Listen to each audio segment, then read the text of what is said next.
I was not going to look in the mirror. I was just passing by. The window in the hallway was open, and the sunset light lay on the floor in long orange stripes. I stopped for a second. I raised my hand to fix my hair. The reflection repeated the movement. Everything was normal.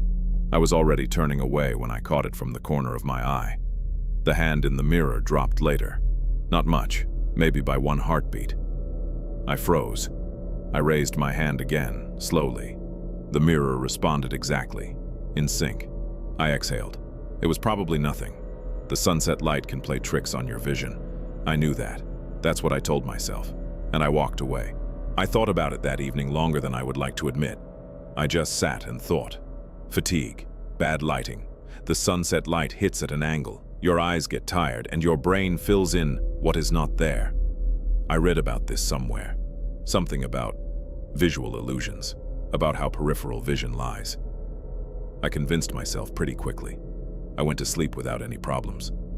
But in the morning, when I was brushing my teeth, I caught myself watching the reflection, on purpose. I moved my hand back and forth, slowly, fast. The mirror responded cleanly, in sync, everything as it should be. I almost laughed at myself, almost. It happened again the next evening at sunset. I was not even planning to check. I was just passing by. But the light fell the same way. The same orange stripes on the floor, and I stopped, without even noticing it. I raised my hand. The mirror responded. I lowered it. The mirror responded. And then I turned my head to the left, quickly, and I saw it. The reflection turned later, not by one heartbeat. Longer, I clearly saw it. My head was already looking to the side, and there, in the mirror, the face was still looking straight at me.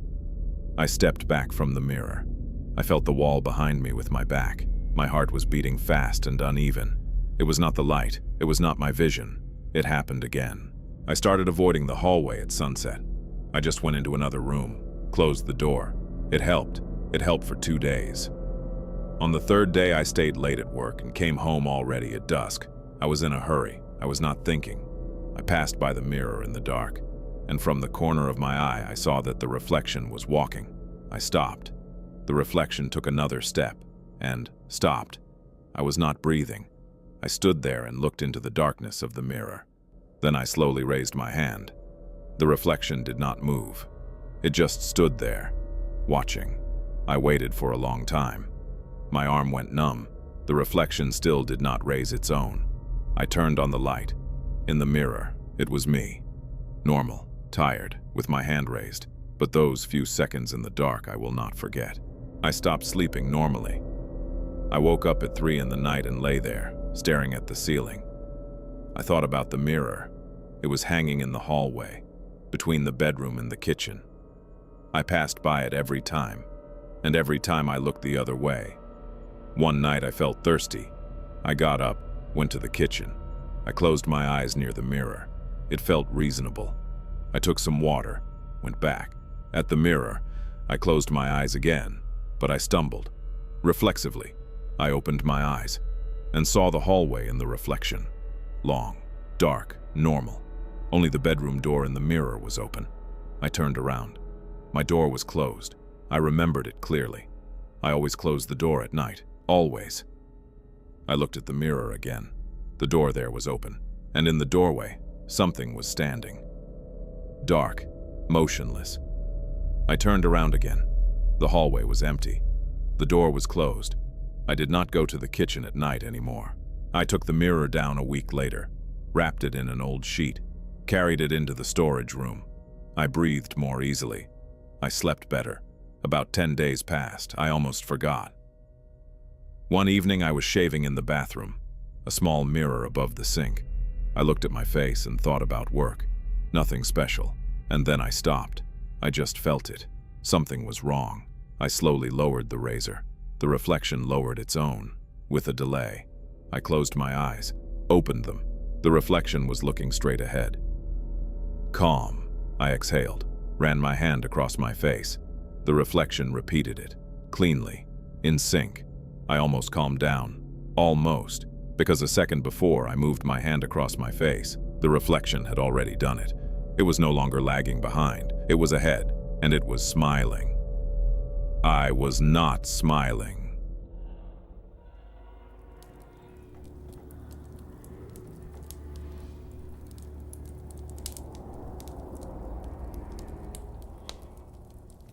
This was told by a neighbor.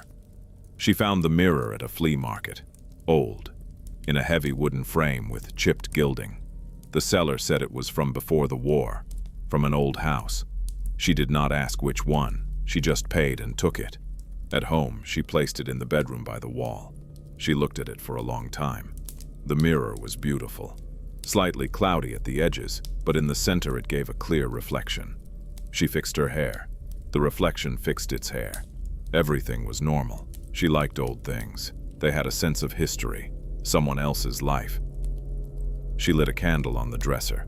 The flame reflected in the mirror. Alive, warm. She went to bed satisfied. The mirror was hanging opposite the bed. She did not think about it. Not then. The first week was quiet. The neighbor got used to the mirror.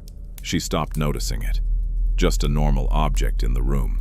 But one night she woke up, just like that, for no reason. She lay there and looked at the ceiling. Then she turned her head. The mirror was dark. The room was dark. Normal. She was already closing her eyes. And then she saw it. Something flickered in the mirror. Once. As if someone passed between the candle and the glass. But the candle was not burning. It had gone out earlier that evening. The neighbor stared into the darkness of the mirror for a long time. Nothing. Silence. She decided it was a dream, that she was not fully awake. She turned onto her other side, with her back to the mirror. It felt easier that way. It happened again the next night, and the night after that. Always the same. She woke up, looked at the mirror, and saw that flicker. Once, sometimes twice. She started tracking the time. She always woke up at about the same time, deep in the night. She told me about it over tea. She spoke calmly, but her fingers were holding the cup too tightly.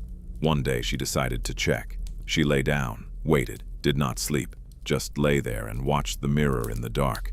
An hour passed. Nothing. 2 hours, nothing. She almost fell asleep. And then it flickered. She sat up sharply in bed. Her heart was pounding. The mirror was quiet, dark. But she managed to notice. That flicker was coming from inside, not from outside, as if the light was there, behind the glass. She called me 2 days later. Her voice was strange, quiet. She said she saw a room there. I did not understand at first. She explained. At night, another flicker. But this time it lasted longer. Not a flash, but light. Real light. And in that light, she saw a room, not hers. Old, dark wallpaper, old furniture, a lamp on the ceiling, on. She described it slowly, as if remembering every detail. A table, a chair, a window with dark curtains, and a bed, made neatly. She watched that room for a few seconds. Then the light went out. Darkness again, her bedroom again. She sat until morning, did not lie down, just looked at the mirror and waited. The light did not appear again. But now she knew for sure. There was a place behind the glass. A real place, and it was lived in. She saw him 3 nights later. He was just standing by the table, with his back to the mirror, motionless. She could not see his face, only the figure, dark, not tall, arms down along the body. She was telling me this and kept stopping mid-sentence, as if the words were running out. I asked how long he stood there. She said she did not know. Time stopped working normally. It could have been a second. It could have been a minute. She could not look away. And then the figure turned, slowly, very slowly, and stopped halfway. She still did not see the face. The light went out earlier, but she managed to notice one thing. The figure was not standing by the table. It was standing right next to the glass, on the other side, and looking straight at her. She broke the mirror the next morning, in daylight, with a hammer, quickly. She wrapped the pieces in newspaper, threw them into a trash container outside, not in the home bin, outside. She laughed when she told me this, nervously, said she felt stupid. In daylight, everything always feels stupid. The first week she slept normally. Then she called again. Her voice was the same, quiet. She stayed silent for a long time before speaking. I waited. She said she woke up at night, as usual, at the same time, and looked at the wall where the mirror used to hang. It was empty, just a wall, but there was a spot of light on it. Small, dim. It flickered once, and went out. She moved out 3 days later. I helped carry her things. We did not talk about it. But when we passed that wall, I tried not to look in its direction, just in case.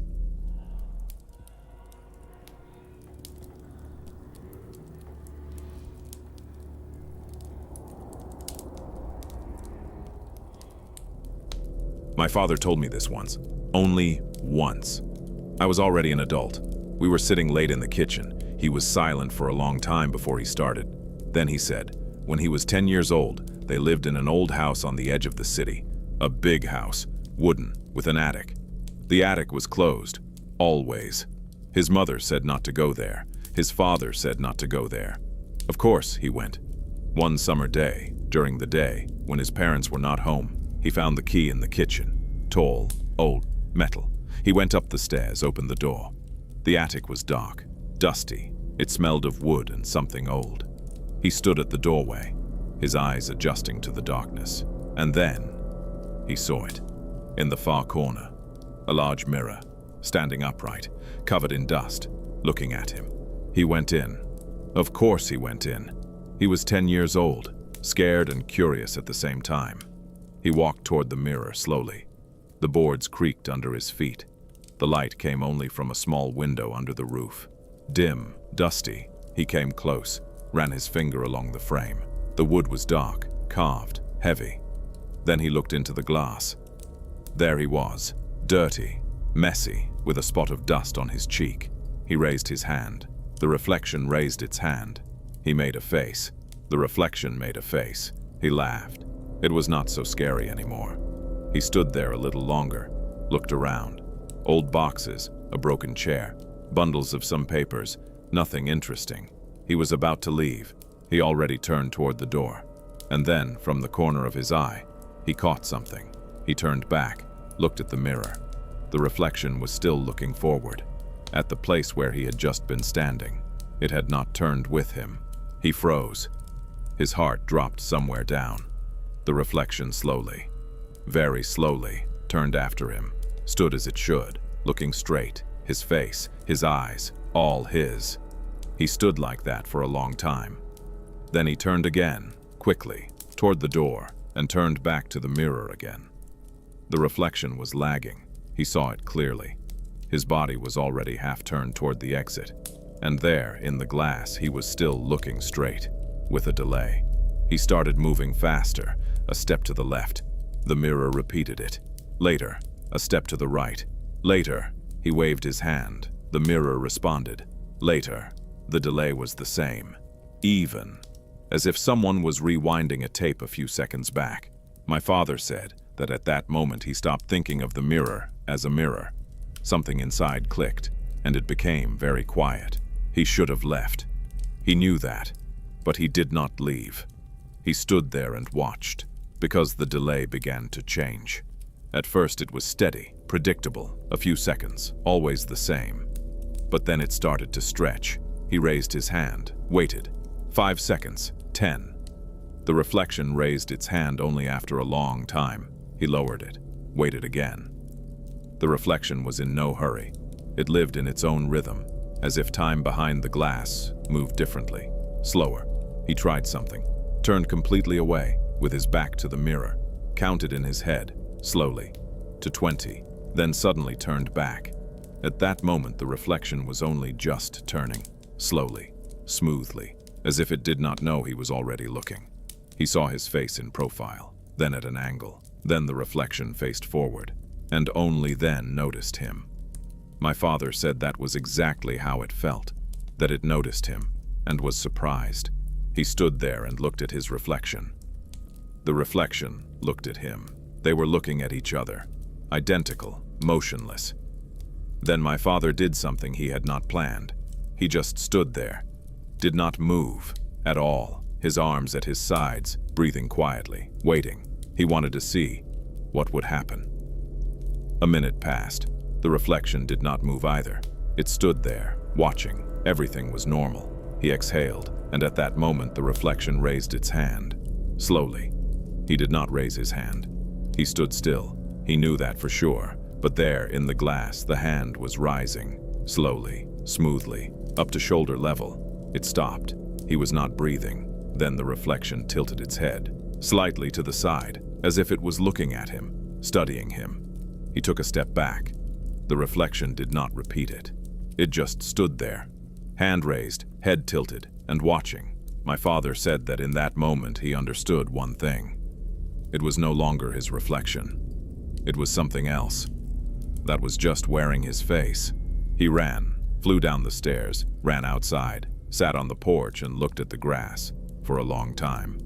Just at the grass. To see something alive and simple, he did not tell his parents anything. Never. He never opened the attic again until they moved. They left that house 2 years later. My father said he did not think about it for a long time. Almost forgot. Almost. He paused when he was telling me this, took a sip of tea, put the cup down, and said quietly, when they were already moving things, already outside. He accidentally looked at the window of his room from the yard, on the second floor. There in the glass was his reflection. He was standing below and saw himself in the window on the second floor. He raised his hand. The reflection in the window did not move. It just looked down at him. My father went silent. I did not ask anything else. We finished our tea. I was driving home and thinking about only one thing, that I also have a mirror at home, a big one, in the hallway, and I have never checked if it looks at me when I am not looking at it.